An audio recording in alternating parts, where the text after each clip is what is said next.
It's late. You're scrolling. Then you see it. That guy from high school. The one who copied your homework. The one who always seemed average. He just posted that his business crossed 6 figures. Or maybe it's someone launching a YouTube channel, publishing a book, getting promoted, and your stomach drops. Not because they succeeded, because you're almost certain you're smarter than they are. You always had better ideas, better taste, more potential. So why are they building a life while your best ideas are still trapped inside your head? Most people answer this with the same cliches. You need more discipline.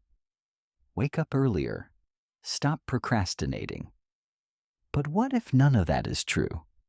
What if intelligence isn't your greatest advantage anymore? What if it's become the very thing that's keeping you frozen?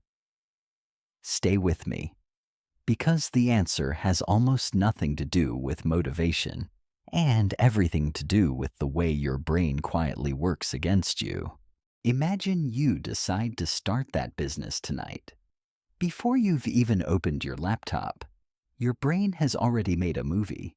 You see your first customer saying no, friends quietly judging your idea, months of work leading nowhere, reading negative comments, running out of money, eventually giving up. None of it has happened. Yet your body reacts as if it already has. Your chest tightens, your stomach sinks, your energy disappears. Suddenly, checking your phone feels easier than opening your laptop. Most people call this procrastination. But that's not what it is. It's protection. Your brain isn't asking, "Can I do this?" It's asking, "How much pain is this going to cost me?" And the more analytical your mind is, the better it becomes at predicting every possible outcome. That sounds like a gift. Until you realize something.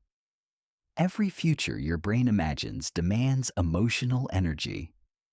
One possible failure is manageable. 20 imagined failures before you've even started. Your nervous system doesn't know they're imaginary. It only knows they're overwhelming. So it does exactly what it's designed to do. It stops you. Now compare that to someone who acts quickly. They don't necessarily have better ideas than you. They simply spend less time mentally rehearsing every possible disaster before taking the first step. While you're busy surviving 20 imaginary futures, they're collecting one real experience. And reality teaches faster than imagination ever will. Think back to childhood. Maybe teachers called you gifted. Maybe your parents told everyone how smart you were. Maybe being the intelligent one slowly became part of your identity. At first, it felt empowering, but over time, it quietly became a prison. Because once intelligence becomes who you are, every new project becomes a test of your worth. Suddenly, writing one bad page isn't just writing to bad page. It feels like evidence. Evidence that maybe you were never as talented as everyone believed. So your mind creates the safest solution imaginable. Don't start. Because unfinished potential can never be judged. As long as the business stays inside your notebook, it can still become the next billion-pound company. As long as the YouTube channel never launches, it can still be perfect. The fantasy survives because reality never gets the chance to disagree. But there's another layer almost nobody talks about. You have taste. Real taste. You instantly recognize great writing, brilliant businesses, beautiful design, incredible filmmaking. That's a genuine strength. But your taste has been developing for years, while your practical experience hasn't. So when you finally create something, your beginner-level skills collide with expert-level standards. What comes out doesn't resemble what's inside your head. It feels ordinary, clumsy, embarrassing. Most people see that and think, I'm just getting started. But if your identity is built on being the smart one, your brain hears something completely different. Maybe I'm not actually special. That thought hurts so much that your mind would rather protect the fantasy than risk discovering the truth.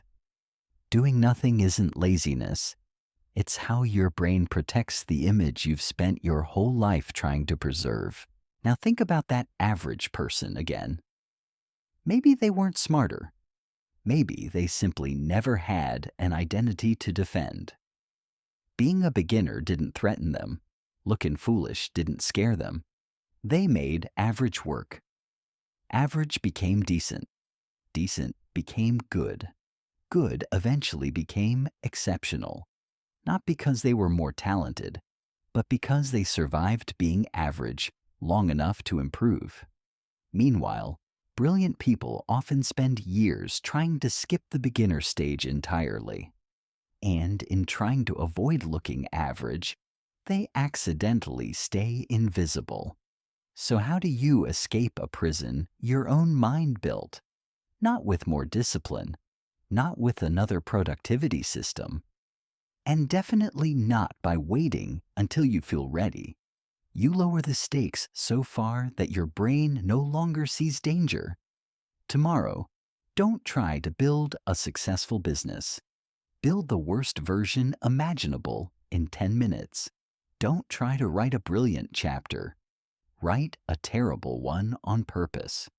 Don't aim to create something impressive. Aim to create something finished. Because the moment your identity is no longer on the line, your nervous system stops treating the task like a threat. That's where confidence actually comes from. Not before action, because of action. If this changed the way you see your own mind, subscribe to The Unveiled Mind. Every week, we uncover the hidden psychological patterns controlling your behavior so you can stop fighting your mind and finally start using it.